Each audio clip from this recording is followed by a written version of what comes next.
Welcome to Technical Finger Tutorials. So we are going to start a tune, and I tend to start a tune with the beat. So we're going to cover that in this mini session.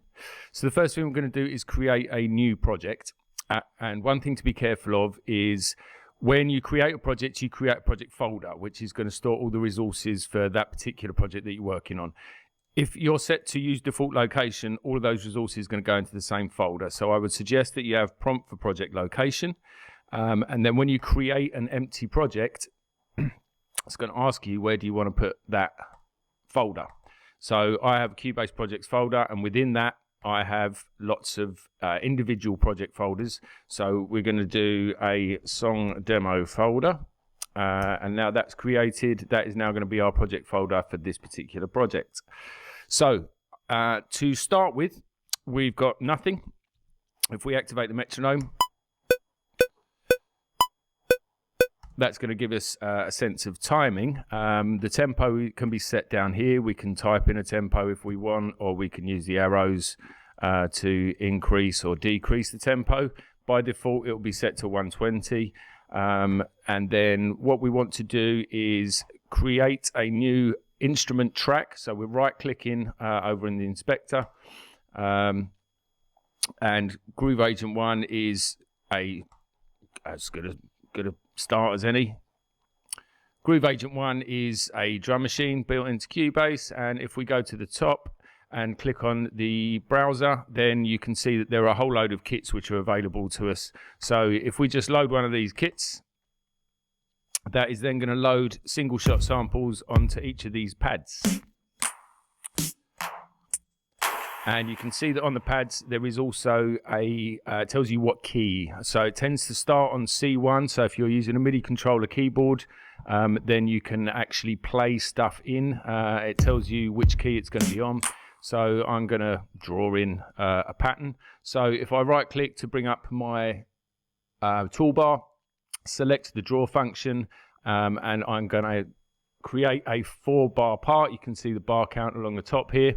And then once I've got the part created, if I select the part, so it's highlighted, I'll just show you here, just take the loop range off. So if I select the part and hit P, then it's going to give me the loop range set around the part which I've got selected. You can do that with multiple parts as well.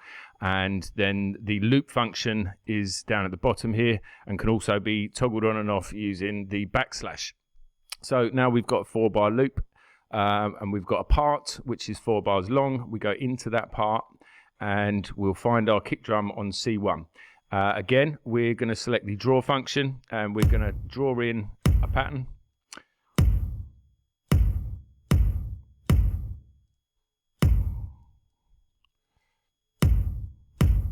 So that gives us our kick drum pattern. And as you can see, when I'm entering in these blocks, then the velocity is set to 100 on entry, but I'm going to want the full velocity out of each drum hit. So I'm just going to pop in a snare.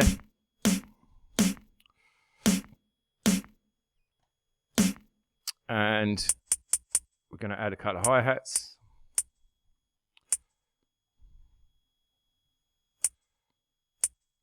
And this pattern I'm going to replicate, so I'm going to highlight those.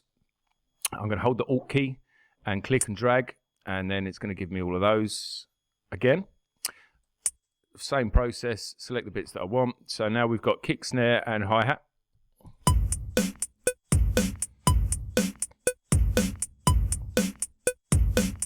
And as you can hear, that's locked to the metronome, so we don't really need the metronome anymore. We've got our pattern, we've got a little bit of flavour.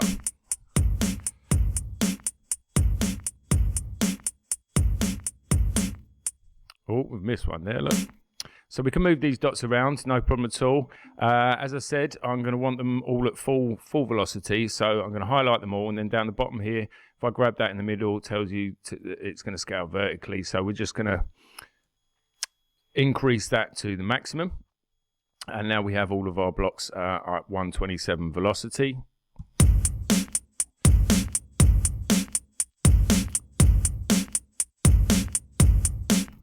Now, if we are not overly keen on the sounds of the drums there, we can explore different sounds within the kit.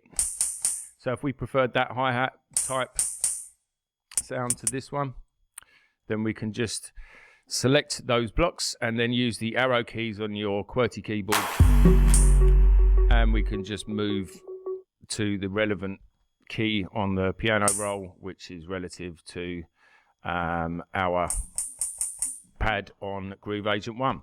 So that's the very basis of it. That's given us a pattern. We could then, now we've got the pattern, we could also scroll through.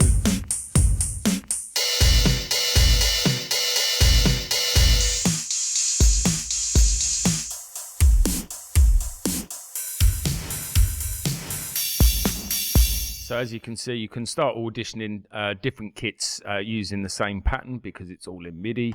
And you could even put the MIDI part onto a different channel. So if we select Halion, for example, and then we load a drum kit in Halion, let's have a little look. The drum set GM we'll go for just for now, and then we'll just select a kit, and then we can move that pattern down.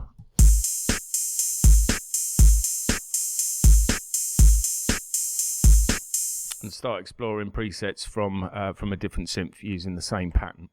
So hopefully that gives you a little bit of an idea of laying down a drum beat, which will be useful for if you're then recording other parts in.